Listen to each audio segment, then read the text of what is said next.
भोजन के कण बचे हुए थे उन भोजन के कणों को इकट्ठा करती थी और सारा भोजन एक पात्र में इकट्ठा कर दिया। उन संत महात्माओं के उन जूठे पात्रों से सारा भोजन एक पात्र में इकट्ठा कर दिया। तब तक किसी महात्मा जी ने मेरी मां को देख लिया कि ये क्या कर रही है, हमारे सारे पात्रों से भोजन एक पात्र में इकट्ठा कर रही है, तो फेंक भी नहीं देगी। और उसके बाद मेरी मां ने मुझे बुलाया और जैसे मेरी मां ने मुझे बुलाया और उसमें से एक गिलास भोजन लिया और उस गिलास भोजन को जैसे मेरे मुख की तरफ ले जाने लग गई, तब तक संत महात्माओं की दृष्टि मेरी मां पर पड़ गई। कहा, ए देवी, तुम हमारा तप नष्ट कर रही हो,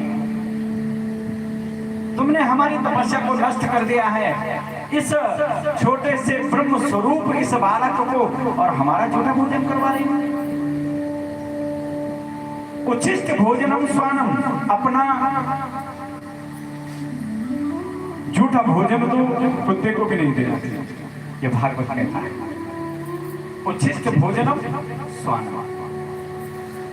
मेरी माताओं, मेरी बहनों, हमेशा जीवन में जिस दिन हमारा व्रत होता है ना, खासकर उस दिन बहुत प्रयत्न करना चाहिए कि अपना झूठा भोजन, नहीं तो व्रत का प्रभाव नष्ट हो जाता है। उच्छिष्ट भोजनम स्वानम, ये भागवत लिख रहा है, ये वो संत महात्माओं की वाणी कह रही है कि ए देवी, अपना झूठा भोजन तो कुत्ते को भी नहीं देना चाहिए और तुम हमारे पात्रों से सारा हमारा झूठा भोजन इकट्ठा कर रही हो और इकट्ठा करते हुए इस बालक को भोजन करवा रही हो।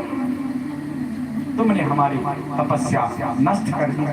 मेरी माताओं, मेरी बहनों, कहते हैं जिस पात्र में हम भोजन बनाते हैं ना,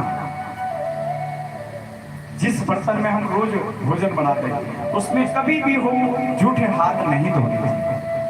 ये भागवत कभी कभी उस पात्र की जो महत्ता है ना,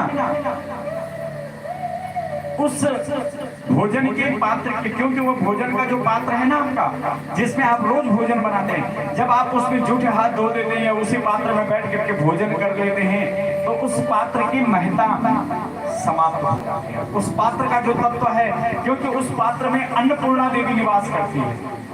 आप लोगों ने द्रौपदी की कथा सुनी होगी ना, दुर्वासा जी जब गए पांडवों की परीक्षा लेने के लिए, समस्त पांडव भोजन कर गए, द्रौपदी ने उस पात्र को प्रक्षालन कर दिया और जब भगवान का चिंतन किया तो भगवान आए, तो भगवान ने कहा, वो पात्र लाओ जिसमें तुमने भोजन बनाया, वो अक्षय पात्र होता है जो कभी क्षय नहीं है। बोला, पात्र का क्या करोगे, उसमें तो कुछ नहीं। तो देखा एक कोने पर भगवान ने भी यही पूछा, द्रौपदी, तुमने उस पात्र में कुछ हाथों का प्रक्षालन तो नहीं किया? बोला, नहीं, वो मेरा अक्षय पात्र है। बस ठीक है, उस पात्र को लिया। जैसे उस अक्षय पात्र को लाए, उसमें एक 7 प्रकार का जो कण लगा हुआ था, भगवान ने जैसे वह ग्रहण किया, दुर्वासा जी के सारे शिष्यों का पेट भर गया। उस पात्र की कितनी बड़ी महिमा होती है। उस पात्र में,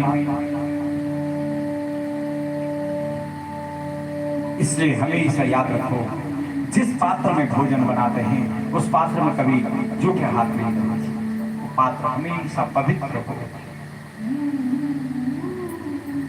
निर्मल हो, तभी तो अन्नपूर्णा देवी जीवन में निवास करेगी, तभी तो जीवन में सुख। आज हम इन चीजों का ध्यान नहीं रखते तो जीवन में क्या आती है? दुख, व्याधियां, रोग, कष्ट।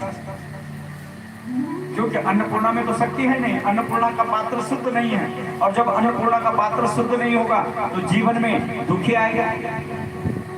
ये बहुत छोटी छोटी चीजें हैं जिन पर अगर ध्यान दिया जाए तो जीवन बहुत अच्छी तरह से हम सुख में व्यतीत कर सकते हैं। भगवान कहते हैं, दूसरा क्या होता है कि जब हम उस पात्र को दूषित कर देते हैं ना, वो पात्र जब झूठा हो जाता है ना, तो हमारा जो सूर्य और चंद्रमा, मन और बुद्धि के देवता हैं सूर्य और चंद्रमा, सूर्य और चंद्रमा का बल निर्बल हो जाता है और हमें जीवन में सुख प्राप्त नहीं होता है। इसलिए उस पात्र में कभी भोजन या झूठे हाथ नहीं धोने चाहिए। संत महात्मा ने कहा, उच्छिष्ट भोजनम स्वानम, अपना झूठा भोजन तो कुत्ते को भी नहीं देना चाहिए। और तुमने तो हमारी तपस्या को नष्ट कर दिया है देवी, तुमने इसमें अपने हाथों का